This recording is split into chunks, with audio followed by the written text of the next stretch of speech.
Welcome to my YouTube channel. আশা করি তোমরা সবাই ভালো আছো। এর আগের ভিডিওগুলোতে আমি তোমাদের ক্লাস 11-এর সেকেন্ড সেমিস্টারের গল্প, কবিতা, নাটক, পঞ্চতন্ত্র সমস্ত পড়ানোর সঙ্গে সঙ্গে কোশ্চেন অ্যান্সার কমপ্লিট করে দিয়েছি। যারা দেখোনি তারা আমার চ্যানেলে গিয়ে সেসব ভিডিও দেখে নিতে পারো। এরপরে আমি তোমাদের বাংলা শিল্প, সাহিত্য ও সংস্কৃতির ইতিহাস থেকে আধুনিক বাংলা সাহিত্যের যুগের আধুনিকতা, উপনিবেশিক বাংলা সামাজিক ও ধর্মীয় আন্দোলন, শিক্ষা সংস্কারের গদ্যের উদ্ভব, কবিতা, উপন্যাস, ছোট গল্প, নাটক, যাত্রা ও নাট্যমঞ্চ সমস্ত কোশ্চেন অ্যান্সার দিয়ে দিয়েছি। আজকে আমি তোমাদের প্রবন্ধ থেকে কিছু ইম্পর্টেন্ট কোশ্চেন আলোচনা করে দিচ্ছি। চ্যানেলে যারা নতুন, চ্যানেলটা সাবস্ক্রাইব করে রাখো, আর ভিডিওটা ভালো লাগলে লাইক এবং বন্ধুদের শেয়ার করে দিও। তাহলে বন্ধুরা আরম্ভ করে দিচ্ছি। আমার প্রথম কোশ্চেন, অবনীন্দ্রনাথ ঠাকুরের কয়েকটি গদ্য গ্রন্থের নাম উল্লেখ করে তার সাহিত্য প্রতিভার পরিচয় দাও। অবনীন্দ্রনাথ ঠাকুরের লেখা উল্লেখযোগ্য গদ্য গ্রন্থগুলি হল শকুন্তলা, ভারত শিল্প, বাংলার ব্রত, বাগেশ্বরী শিল্প, প্রবন্ধাবলী, জোড়াসাঁকোর ধারে, আলোর ফুলকি ইত্যাদি। সাহিত্য প্রতিভা, অবনীন্দ্রনাথের লেখায় সংস্কৃত সাহিত্যের প্রতি অনুরাগ দেখতে পাওয়া যায়। রূপকথা ও প্রাচীন লোক কাহিনীকে ছোটদের উপযোগী ভাষা প্রকাশের এক আশ্চর্য ক্ষমতা ছিল অবনীন্দ্রনাথের। শিক্ষা, নিজে একজন শিল্পী ছিলেন বলেই হয়তো তার গদ্য হয়ে উঠেছিল শিল্প ও সাহিত্যের এক অলৌকিক মোহনা। অতুল চন্দ্র গুপ্তের উল্লেখযোগ্য গ্রন্থের নাম উল্লেখ করো।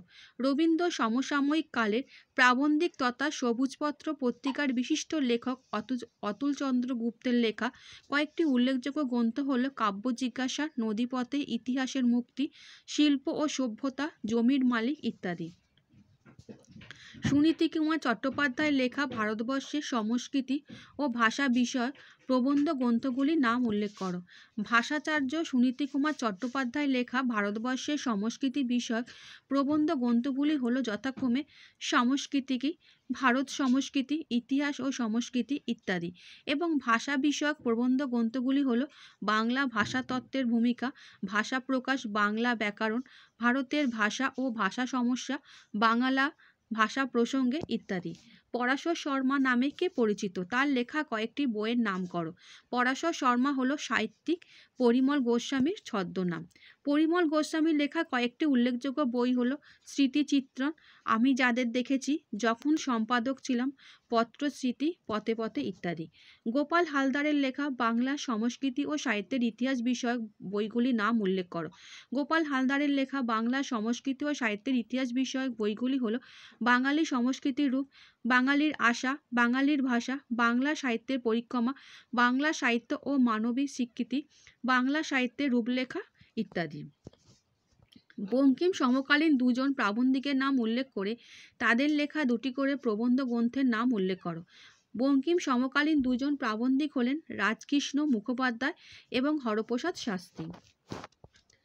রাজকৃষ্ণ মুখোপাধ্যায়ের লেখা দুটি প্রবন্ধ গ্রন্থের নাম হলো বাংলার ইতিহাস ও নানা প্রবন্ধ, এবং হরপ্রসাদ শাস্ত্রীর লেখা দুটি প্রবন্ধ গ্রন্থের নাম বাল্মীকির জয় ও বৌদ্ধ ধর্ম। পথে প্রবাসে বইটি কোন ছড়াকারের লেখা? তার লেখা কয়েকটি প্রবন্ধ গ্রন্থের নাম লেখো। পথে প্রবাসে বইটি ছড়াকারের অন্নদাশঙ্কর রায়ের লেখা।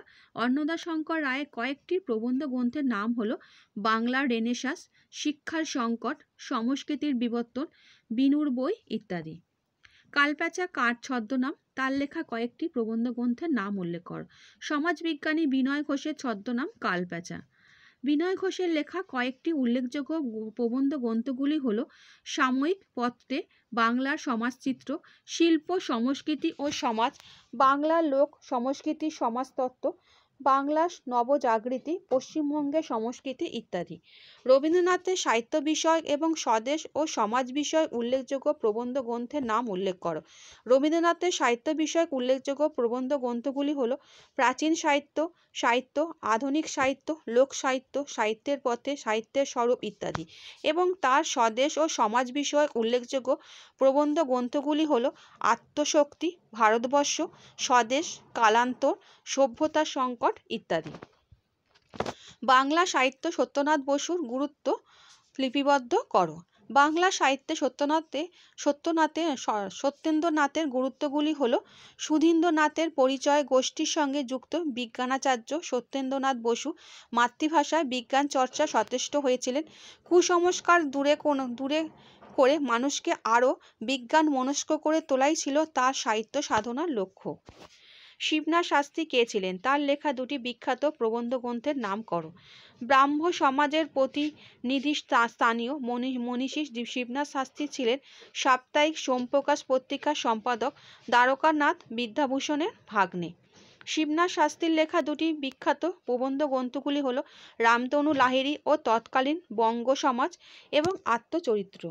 বঙ্কিমচন্দ্র চট্টোপাধ্যায় সম্পাদিত পত্রিকার নাম কি? তার লেখা একটি জ্ঞান বিজ্ঞানমূলক ও সমাজ বিষয়ক প্রবন্ধের নাম উল্লেখ করো। বঙ্কিমচন্দ্র চট্টোপাধ্যায় সম্পাদিত পত্রিকার নাম বঙ্গদর্শন। বঙ্কিমচন্দ্র চট্টোপাধ্যায়ের লেখা একটি বিজ্ঞানমূলক ও একটি সমাজ বিষয়ক প্রবন্ধের নাম হলো যথাক্রমে বিজ্ঞান রহস্য ও লোকশিক্ষা। এবার আসছি তোমাদের কিছু 3 নম্বরের কোশ্চেন অ্যান্সারে। বঙ্কিম প্রতিষ্ঠিত ও প্রভাবিত বঙ্গদর্শন গোষ্ঠীর লেখক হিসাবে প্রফুল্লচন্দ্র বন্দ্যোপাধ্যায় ও ঠাকুরদাস মুখোপাধ্যায়ের কৃতিত্ব সম্পর্কে আলোচনা করে।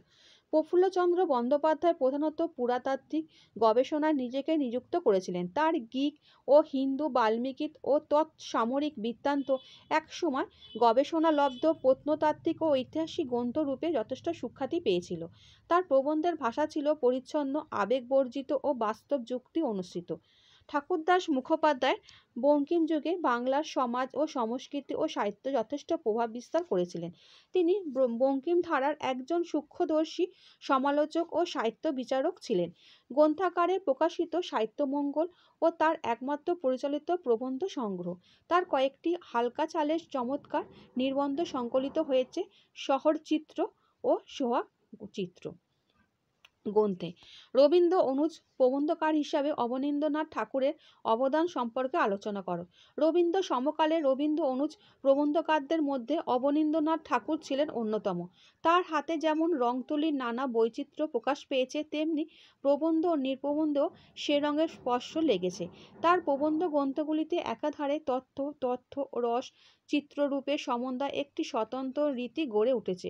অত্যন্ত গুরুতর চিন্তামূলক বিষয়কে ও কত চমৎকারভাবে বলতে পারা যায় তার প্রধান দৃষ্টান্ত বাগেশ্বরী শিল্প প্রবন্ধাবলী, জোড়াসাঁকোর ধারে, ঘরোয়া, আপন কথার মতো প্রবন্ধগুলি। অবনীন্দ্রনাথের প্রবন্ধ লেখার যে সহজাত ক্ষমতা বর্তমান ছিল তা তার লেখাগুলি পড়লেই বোঝা যায়। প্রাবন্ধিক বঙ্কিমচন্দ্রের প্রবন্ধের সংক্ষিপ্ত পরিচয় দাও। বঙ্কিমচন্দ্র চট্টোপাধ্যায় বাংলা প্রবন্ধ সাহিত্যের ধারার অন্যতম শ্রেষ্ঠ সাহিত্যিক। ঊনবিংশ শতাব্দীর শেষ পর্বে প্রবন্ধ সাহিত্য সৃষ্টি করে তিনি বাংলা ও বাঙালির নতুন চেতনাকে বিশেষভাবে প্রভাবিত করেছিলেন। বঙ্কিমচন্দ্রের প্রবন্ধ প্রথম প্রকাশিত হয় সংবাদ প্রভাকরে, তবে তা যথার্থ আত্মপ্রকাশ ঘটে বঙ্গদর্শনে। বঙ্গদর্শন প্রকাশের আগে তার একটি ইংরাজি লেখা প্রবন্ধ দ্য ক্যালকাটা রিভিউ পত্রিকা বেঙ্গলি লিটারেচার নামে প্রকাশিত হয়েছিল। তার লেখা উল্লেখযোগ্য কয়েকটি প্রবন্ধ গ্রন্থগুলি হল লোকসাহিত্য, বিজ্ঞান রহস্য, কমলাকান্তের দপ্তর, সাম্য, কৃষ্ণচরিত, বিবিধ প্রবন্ধ, ধর্মতত্ত্ব ইত্যাদি। প্রাবন্ধিক হিসাবে মতিলাল মজুমদারের কৃতিত্ব আলোচনা করো। পাশ্চাত্য কবি সমালোচক ম্যাথু অ্যারল্যান্ডের প্রতিভার সঙ্গে যার বেশি কিছু সাদৃশ্য খুঁজে পাওয়া যায়, সেই মতিলাল সারা জীবন সাহিত্য ও সাহিত্য বিচারে আপোস করতেন না। 19 শতকের কবি সাহিত্যিক বঙ্কিমচন্দ্র ও মধুসূদনের ওপরেই তিনি বিস্তৃত আলোচনা করেছেন। এদিক দিয়ে বিচার করলে আধুনিক বাংলা সাহিত্য কবি শ্রী মধুসূদন বঙ্কিম বরণ সাহিত্যবিতান, সাহিত্যকথা, বিচিত্রকথা, বাংলার নবযুগ, সাহিত্য বিচার, কবি রবীন্দ্র ও রবীন্দ্রকাব্য, বঙ্কিমচন্দ্রের উপন্যাস, শ্রীকান্তের শরৎচন্দ্র প্রভৃতি প্রবন্ধ বিশেষভাবে উল্লেখযোগ্য। চিন্তার সঙ্গে মনস্বিতা, সাহিত্য বিচারের সঙ্গে সাহিত্যের রসভোগ প্রভৃতি দিক দিয়ে বিচার করলে মতিলালকে রবীন্দ্র সমকালের একজন শ্রেষ্ঠতম সাহিত্য সমালোচক বললে ভুল হবে না।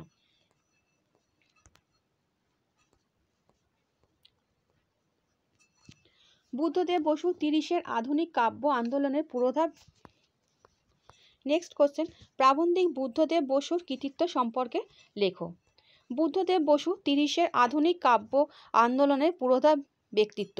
প্রবন্ধমূলক রচনায় বুদ্ধদেব বসু অত্যন্ত সহজ সরল বাক ভঙ্গিমায় নিজের উপলব্ধির কথা বলেছেন। কবি রবীন্দ্রনাথ শীর্ষক আলোচনায় তিনি যেন গল্পের মতো সহজ সরলভাবে তার রবীন্দ্র উপলব্ধির কথা বলেছেন। আমাদের দেশে তুলনামূলক সাহিত্যে আলোচনা তিনি পুরোধা ছিলেন। অত্যন্ত জটিল বিষয়ও সে বাকসজ্জায় ও ভাষা প্রয়োগের সহজ উপস্থাপনার মাধ্যমে পাঠকের মন ছুঁতে পারে। বুদ্ধদেবের আলোচনা ও সমালোচকমূলক রচনাগুলি তার দৃষ্টান্ত। তার সাহিত্যচর্চার শীর্ষক প্রবন্ধ গ্রন্থে রামায়ণ, মাইকেল, বাংলা ছন্দ, শিল্পী স্বাধীনতা, শিশু সাহিত্য প্রভৃতি রচনায় তিনি যেন আলোচনা প্রভৃতি উপস্থাপন করেছেন, তা অবশ্য ব্যক্তিগত প্রবন্ধে ধারার এক বিশেষ সংযোজন।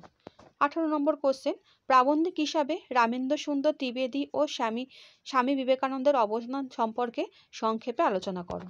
রামেন্দ্র সুন্দর ত্রিবেদী স্বতঃস্ফূর্ত পাণ্ডিত্যের ঘেরাটোপ থেকে বেরিয়ে এসে বাংলার মননশীল সাহিত্য সৃষ্টিতে আত্মনিয়োগ করেছিলেন এবং তার মেধাবী কলমে সৃষ্টি হয়েছিল প্রকৃতি, জিজ্ঞাসা, কর্মকথা, শব্দকথা প্রভৃতি গ্রন্থ। তিনি বিজ্ঞান ভিত্তিক প্রবন্ধ রচনার একটি আদর্শ রীতি প্রবর্তন করেন।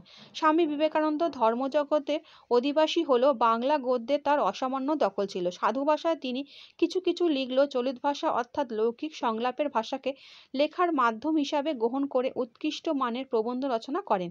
তার লেখা উল্লেখযোগ্য গ্রন্থগুলি হল পরিব্রাজক, প্রাচ্য ও পাশ্চাত্য, ভাববার কথা, পত্রাবলী, বর্তমান ভারত ইত্যাদি। আচ্ছা বন্ধুরা, আশা করি তোমরা আজকে কোশ্চেন অ্যান্সারগুলো বুঝতে পেরেছো। চ্যানেলের সঙ্গে যুক্ত থাকো। এরপরে তোমাদের এতক্ষণ আমি আলোচনা করলাম আধুনিক বাংলা সাহিত্য। এরপরে আসছে তোমাদের লৌকিক সাহিত্য। সেখানে আছে ছড়া, ধাঁধা, প্রবাদ, কথা। এখান থেকে আমি তোমাদের নেক্সট ভিডিওতে কোশ্চেন অ্যান্সার আলোচনা করে দেবো। আর ভিডিওটা ভালো লাগলে বন্ধুদের শেয়ার করে দিও। আর তোমাদের একটা কথা বলে দিই বন্ধুরা, যে তোমরা যারা ক্লাস 11 আর 12-এ পড়ছো, তোমরা জানো যে তোমাদের সেমিস্টারে পরীক্ষা হচ্ছে। তোমাদের কিন্তু সিলেবাসে কিছু চেঞ্জ এসছে, তার আমি একটা ভিডিও বানিয়ে দিয়েছি। তোমরা সেই ভিডিও আমার চ্যানেলে গিয়ে দেখে নিতে পারো। তোমাদের যার যেমন আছে, ফার্স্ট সেমিস্টার, সেকেন্ড সেমিস্টার, তোমাদের যা যা পরিবর্তন এসেছে তার একটা ভিডিও তোমরা আমি করে দিয়েছি এর আগের মধ্যে। তোমরা সেটা আমাদের চ্যানেলে গিয়ে দেখে নিতে পারো। আর ভিডিওগুলো ভালো লাগলে বন্ধুদের শেয়ার করে দিও। আচ্ছা বন্ধুরা, ভালো থেকো।